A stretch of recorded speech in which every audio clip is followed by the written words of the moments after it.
Hey guys, welcome back to another Dead Men Walking Short. It's where we take a subject and we talk about it for a few.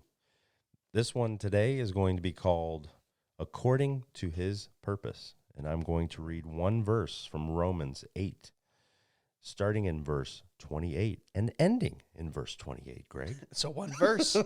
I like it. And we know that for those who love God, all things work together for good, for those who are called according to His purpose. So this is a pretty famous verse. Yes, it is. I feel like a lot of people know this verse. Yeah. We hear the first part of this verse quoted quite often. Mm-hmm. Usually I hear, and I think most people hear, that God works everything, for those who love Him, He For works His everything good. together Mm-hmm. for His good. Mm-hmm. It's usually shortened or paraphrased. Hey, God works everything for His good. Usually Everything, on a T-shirt. it's usually on a Yeah, T-shirt, on a trucker cap. It's usually at a Stephen Actually, a Furtick good idea. sermon. Hey, man. Maybe we should put that up. But go. Sorry. But no, absolutely. But when you read the whole verse, this is what we really need to understand, that there's a couple caveats there. Mm. It says, and we know that for those who love God, all things work together for good, comma, right? For those who are called, caveat number 1, according to His purpose, caveat number 2. So we have a couple kind of contingencies in there that says, yeah, we know that for those who love God, all things work together for those who are called, the elect, and according to God's purpose. Yeah. And I think we forget those other two parts of that, God works everything for good, Mm. when in fact, that's the most precious part of that promise.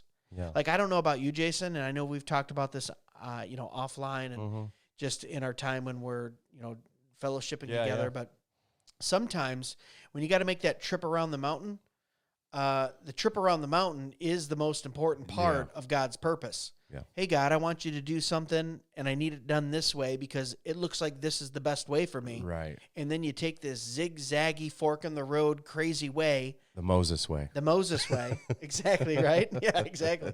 The 40-year Moses way. Sometimes it feels like 40 years. Hey, man. And you get Been there. And you go, yeah, this is exactly how it should have been, because that journey, that way I got there Right. was the exact way that, refined me, prepared me, sanctified me, took sin out of my life, helped me repent, all those things. And why do we drop that so often? It's so funny because the second half of your life, you usually are using every tool that you learned in the first half because you went through all those different trials. I don't know if it was Confucius or whoever it was, but that's like there's a quote out there like that, but literally you're training, you're training for this next phase in your life always, I really truly believe that the Lord is taking you through certain things that you're going to have to know, before you can really, you're being used for His purpose, but once you get, it's not like you all of a sudden have arrived or whatnot. Don't get me wrong on that. Right. But you're learning as you're headed into this next phase of life, Yeah. But I think a lot of times we start to, I know I can say for myself, whenever I'm going through something really difficult, it's really easy to lose sight of that because you're just in that moment and you're just kind of like, Sure, the emotions of it, the situation. I'm not supposed to be here right now.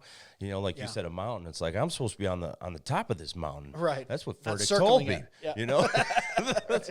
That's what T.D. Jakes told me, man. Poor I'm supposed to be way up top. Yeah. I'm supposed to be on top No, I of was this just mountain. joking. Okay. Sorry, guys. Yeah. But anyway, there's definitely a purpose for getting to where Yeah, and you're what headed. really gets me is the fact that we don't hold on to that last part, which is the more precious part, which is the part where we see God work, where we see His sovereignty come true, Yeah. where we see His providence take place. We just want to quote that first part where everything works out. Mm-hmm. Such a nihilist view, like, I guess it'll is just what work it out. is, yeah. It is what it is. It'll work out, when in fact the full verse says, for those who are called, a promise to the specific elect, and then of course, according to His purpose, there's a greater plan. Yeah. And we don't have to be in control of it or in charge of it. It's His plan at the end of the day. And I would just, for anyone who's listening, take that whole verse and meditate on it. Yeah. Right? Don't take the first, like you said, T-shirt version Yeah. of the verse. Oh, God loves it and works everything out. Yeah. Like, let's meditate on that whole verse, which is so great and gracious, and the things that he does for us according to his plan for the called, for the elect. Like, that's such a precious thing, you know? And that's just a verse that pretty much points to faith. Yeah. You know? Oh, there like you go. That's right there. I mean, that's pretty serious. Yeah. Faith explained. Yeah. Guys, thanks so much for listening to another Dead Men Walking Short, as always. God bless.